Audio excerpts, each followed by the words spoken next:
La Revolución Mexicana fue un conflicto armado que inició el 20 de noviembre de 1910. El inicio remonta bajo la dictadura de Porfirio Díaz. Con esto doy inicio a los antecedentes de la Revolución Mexicana. Justo cuando el régimen general de Porfirio Díaz llegaba a su fin, Porfirio Díaz decide asumir el poder en nombre del régimen de la Plataforma Liberal. Este implantaba la inmovilidad política. 2. La gran mayoría del pueblo, es decir, el 80%, dependía del salario rural. Las leyes a veces se aplicaban dentro de las haciendas, pero dentro de estas haciendas el pueblo era considerado como esclavos, trabajadores considerados sujetos o propiedades.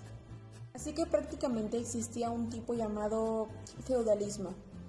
Cabe mencionar que la policía utilizaba métodos brutales para poder impartir justicia y llevaban a la práctica el reclutamiento obligatorio del pueblo o de la población.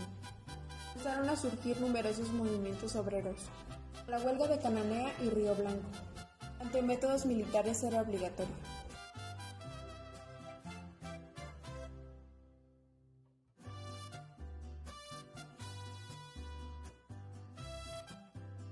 De la Revolución Mexicana y su participación en ella. Los personajes fueron Porfirio Díaz, Francisco I. Madero, José María Pino Suárez, hermanos Flores Magón, hermanos Cerdán, Pascual Orozco, Victoriano Huerta, Emiliano Zapata, Francisco Villa, Venustiano Carranza, Álvaro Obregón y Plutarco Elías Calles. En 1910 inició la Revolución Mexicana a cargo de Francisco I. Madero para acabar con la dictadura de Porfirio Díaz. En 1911, Porfirio Díaz dejó la presidencia y Madero fue nombrado presidente constitucional. Y en 1912, Victoriano Huerta traicionó a Madero y se inició la decena trágica.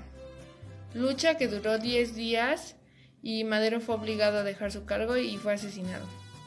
En 1913, Huerta, el usurpador de la presidencia, fue derrotado por el ejército constitucionalista de Venustiano Carranza. En 1910 se creó una nueva constitución promovida por Carranza, que se convirtió presidente en ese mismo año en diciembre.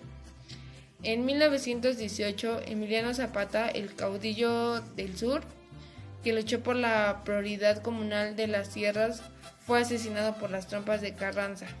En 1919, Álvaro Obregón fue nombrado presidente de México.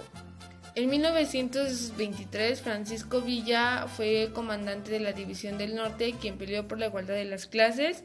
Fue asignado por las órdenes de Plutarco Elías Calles. En 1924 inició la presidencia de Plutarco Elías Calles y en 1928 y 1934 el Maximato, donde Calles tomó el control del gobierno sin ser presidente.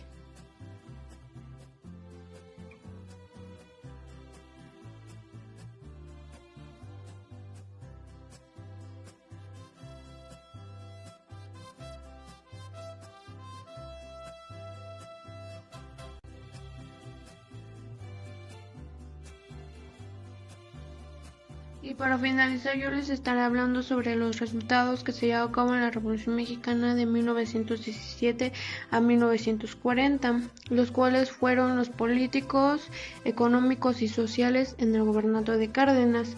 Uno de ellos en social fue que abren campos de descanso para obreros, la creación del departamento para grupos indígenas, escuelas socialistas, obligatorias y gratuitas y nacionalistas.